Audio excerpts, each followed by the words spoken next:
Hi, my name is CTrietsch and I built another bass ukulele that I'm super excited to show to you.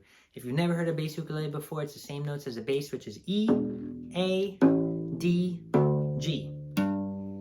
Okay, this one I set up with flat wound strings. If you notice, it's fretless. So the face of the fingerboard is completely clean, nothing across it. And that's so that you could really see the Brazilian rosewood on here, which has some really nice grain, a light streak up here and some brown streaking down here with some cool grain down over here.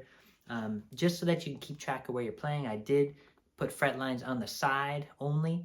So you'll see on this side between 1 to 19, there's fret lines. It's a light colored wood. And I also have side position dots at the 5th, 7th, 12th, and 17th fret. Those dots are actually brass that I inlaid into there and polished up, which really just the color tone with the brass and the Brazilian rosewood and mahogany look really good. So really happy with how that came out. The neck is mahogany, like I just said. And the tuning machines you can see here on the back of the peg head, these are Hipshot ultralight tuning machines, which are used a lot on ukulele basses. They look huge as compared to the instrument. It's actually the smaller and lighter tuning machines that you can get for this. So the face of the peg head, you'll see koa. It's a book match piece of koa.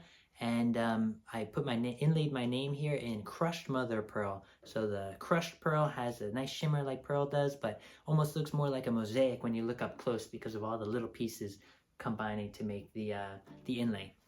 We talk about the body here. This is a spruce soundboard, and there's no sound hole on the soundboard. The sound hole is on the side. So this sound hole is a new shape for me. It's a rectangle shape with rounded edges and a little stretched in the corners and new shape, but I think it came out really good.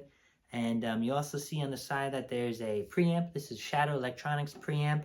It has a small watch battery to keep the weight down and a tone and volume control. That connects to an undersaddle transducer in the bridge. Okay, and you also see the end pin jack at the bottom of the instrument for you to plug in. Okay, the sides and back of the instrument are mahogany, and you'll see koa binding on the top and back here. The koa binding is a similar color tones as mahogany, with a nice gold kind of hue to it and cool grain and some light streaking in it too. There's a white purfling line that's wood as well on both the top and back. And so I like how that came out.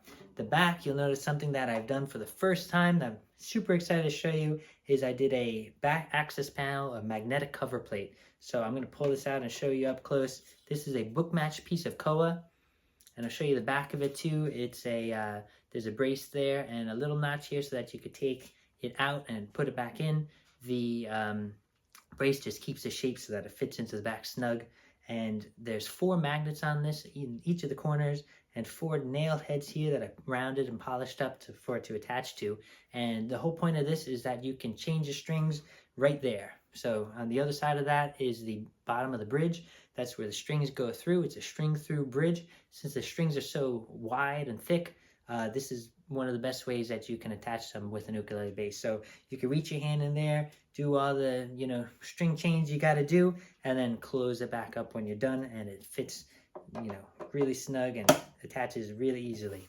Okay, you also see when you're looking in there all the electronic wires and such that have been secured, so it looks nice and neat. You'll see the end pin, and you could take a look at the craftsmanship of the build while you're there. Okay, I also did a koa tailgraft, and this is a book match piece of koa as well with purfling lines on each side. And the bridge, if I didn't say it already, is also koa. So I have koa accents all over. I'd love to do a sound sample for you, but I'm not a bass player, so I had a professional bass player, Pete Coco, from the Music Academy Foundation play it, and did a beautiful sound sample. He was just noodling around, but I think it sounds great.